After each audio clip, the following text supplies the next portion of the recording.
Tiểu Oái nhân lúc mẹ bận, lén lút trốn ra ngoài tìm đồ. Đừng vội. Anh bây giờ sẽ dẫn em đi tìm. Lúc này, Chu Dịch và Đế Bắc Thần vừa mới bước ra từ phòng bệnh. Chu Dịch từ xa đã nhìn thấy hai đứa nhỏ. Đó là Tiểu Thiếu gia và Tiểu Thư sao? Đế Bắc Thần nghe vậy, hàng mày nhíu chặt, bước về phía hai đứa trẻ. Được rồi, Uyển Uyển, tại sao các con ở đây? Không phải bảo các con ở nhà luyện chữ sao? Lại lén trốn ra ngoài rồi. Hằng Hằng vốn đang cúi đầu chăm chú giúp em gái tìm dây chuyền. Đột nhiên nghe thấy giọng nói quen thuộc này. Sợ hãi đến mức vai run lên dữ dội. Tại sao cha lại ở đây? Xong rồi. Anh trai và em gái vẫn còn ở nhà mà. Bị phát hiện rồi phải làm sao đây, cha? Uyển Uyển đứng sau lưng anh trai. Trong lòng vừa sợ hãi vừa lo lắng. Thú thật đi. Ai cho phép các con ra ngoài? Hay lại bỏ nhà ra đi? Hằng Hằng ấp úng nửa ngày. Cũng không giải thích được lý do. Sự kiên nhẫn của Đế Bắc Thần cũng dần cạn kiệt. Vậy là bỏ nhà ra đi rồi. Hôm nay ta chắc chắn không làm gì khiến các con buồn. Các con tốt nhất nên cho ta một lời giải thích. Tiểu Thiếu gia, mau trả lời đi. Chúng con nhớ ông nội rồi. Chúng con đến thăm ông nội.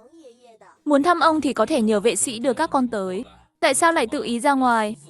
Không biết bên ngoài nguy hiểm thế nào sao? Nhớ lại vài năm trước khi Mãn Mãn bị bắt cóc. Tâm trạng Bắc Thần lại cảm thấy sợ hãi. Con là anh trai. Chẳng lẽ không nên nghĩ đến an toàn của mình và em gái sao? Ra ngoài tùy tiện như vậy.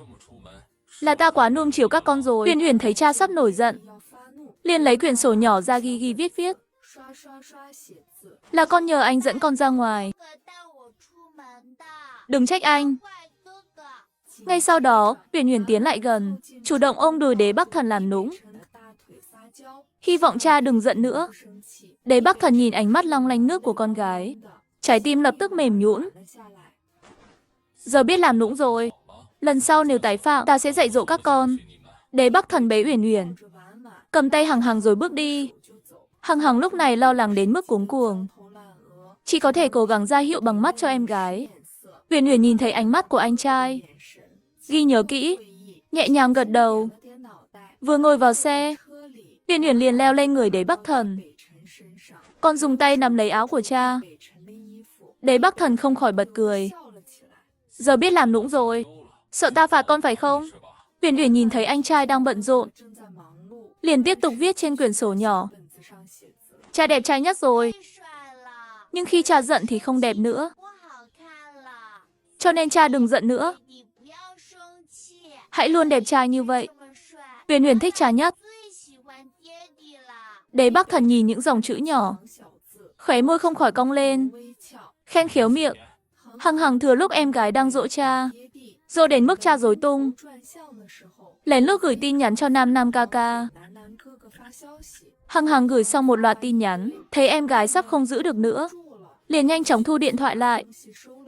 Còn Lưu Vũ Nam và Lưu Vũ Tình lúc này đang bị thầy giáo thư pháp yêu cầu luyện chữ ở nhà. Thầy giáo nhìn bài tập chữ của Lưu Vũ Tình, kinh ngạc đến mức không nói nên lời. Ta chỉ nhớ chút thôi. Chữ của cô bé này sao lại thành ra thế này? Sau đó, thầy giáo bảo Lưu Vũ Tình tiếp tục luyện chữ. Lưu Vũ Nam tranh thủ lúc này, lấy điện thoại ra xem tin nhắn Hằng Hằng gửi.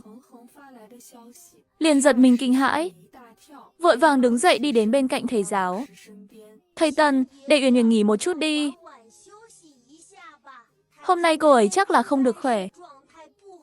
Dù thầy có ép cậu ấy viết, ở trạng thái này cũng không thể viết tốt được. Hay là để em khuyên nhủ cậu ấy, biết đâu sẽ khôi phục lại bình thường. Thầy giáo có chút do dự, nhưng lại cảm thấy lời của Lưu Vũ Nam có phần hợp lý. Rồi nhìn cô bé, khuôn mặt đầy vẻ kháng cự, rõ ràng là không thể viết tiếp. Được rồi, vậy thì đi nghỉ một chút. Lưu Vũ Nam vội vàng cảm ơn, rồi kéo em gái nhanh chóng trở về phòng. Mở máy tính, động tác liền mạch không ngừng. Lưu Vũ Tình nhìn anh trai với vẻ mặt đầy dấu hỏi.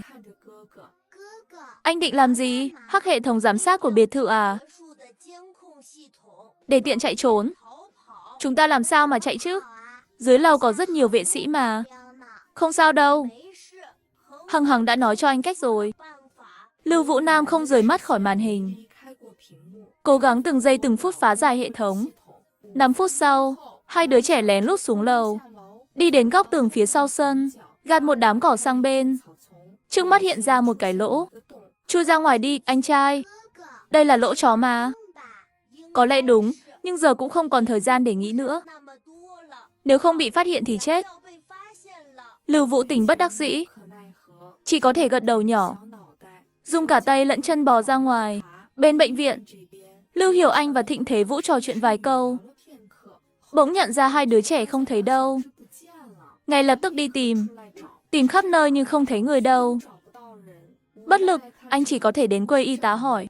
Xin chào, có ai thấy hai đứa trẻ không? À, có. Vừa nãy hai đứa đi ngang qua đây. Có thể đã xuống lầu rồi. Lưu Hiểu Anh lập tức cầm điện thoại gọi cho Lưu Vũ Nam. Điện thoại vừa kết nối liền hỏi, con yêu, con và Tình Tình đi đâu rồi? Lúc nãy chúng con thấy chán nên ra ngoài đi dạo một chút. Giờ chuẩn bị về rồi. Mẹ đừng lo lắng. Mẹ yên tâm.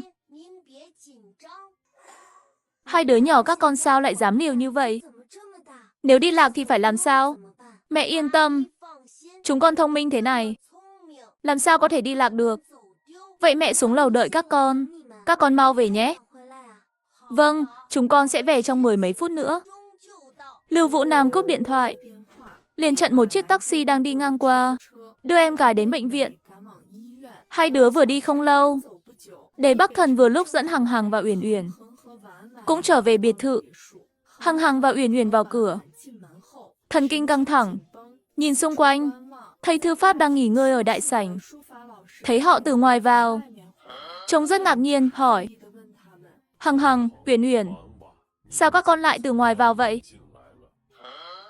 Thầy Tần, sao thầy vẫn còn ở đây? Thầy Tần lập tức đưa một tập giấy tập viết cho Đế Bắc Thần. Uyển Uyển hôm nay viết chữ rất tệ, nên tôi để cô bé ở lại, muốn cô bé luyện thêm một lúc. Đế Bắc Thần nhận lấy xem, từ trước tới giờ chữ rất ngay ngắn, thanh tú, giờ lại xấu đến kỳ lạ. Đế Bắc Thần dừng lại một chút, không khỏi nhìn về phía con gái. Thì ra đây là lý do con bỏ nhà ra đi. Uyển Uyển khóe miệng giật nhẹ, cứng đầu gật đầu. Thầy Tần ngực trầm xuống, căng thẳng nhìn họ. Gì cơ? Bỏ nhà ra đi? Sao lại như vậy? Ông lập tức ngồi xuống, nói với giọng chân thành, cục cưng. Lần sau nếu tâm trạng không tốt, hãy nói với thầy. Thầy tuyệt đối sẽ không ép con nữa. Đừng bao giờ bỏ nhà ra đi nữa. An toàn là quan trọng nhất. Mãn Mãn ngoan ngoãn gật đầu, trông rất ngoan hiền. Thầy Tần, việc này không liên quan đến thầy. Hôm nay cứ đến đây thôi. Thầy vất vả rồi. Thầy Tần gật đầu nhẹ. Trước khi đi vẫn còn lo lắng, dặn dò Đế Bắc Thần, có gì thì nói chuyện tử tế, đừng trách Uyển Uyển. Đợi Đế Bắc Thần đồng ý, ông mới yên tâm rời đi. Đế Bắc Thần đặt tập giấy tập viết sang một bên, nói với Uyển Uyển, lần sau nếu không muốn viết có thể nói, nhưng đừng viết chữ xấu như vậy. Uyển Uyển nghe xong, lấy quyển sổ nhỏ ra, rất nhanh lại đưa qua. Cha ơi, con mệt rồi, con muốn về nghỉ ngơi. Đi đi. Lương Tiểu Chi vừa nghe, cắm đầu chạy lên lầu. Về đến phòng, không thấy Lưu Vũ Nam và Lưu Vũ Tình đâu. Hằng Hằng lập tức gọi điện thoại. Bên kia, Lưu Vũ Nam nói rằng họ đã thành công trốn thoát, đang trên đường đến bệnh viện tìm mẹ. Cậu ấy mới thở phào nhẹ nhõm. Lưu Vũ Nam và Lưu Vũ Tình xuống xe, ngay lập tức chạy tới địa điểm mà mẹ nói.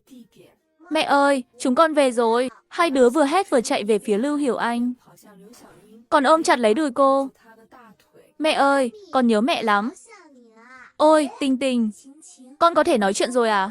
Đúng rồi, con có thể nói được rồi. Vừa nay đã có thể phát ra tiếng rồi.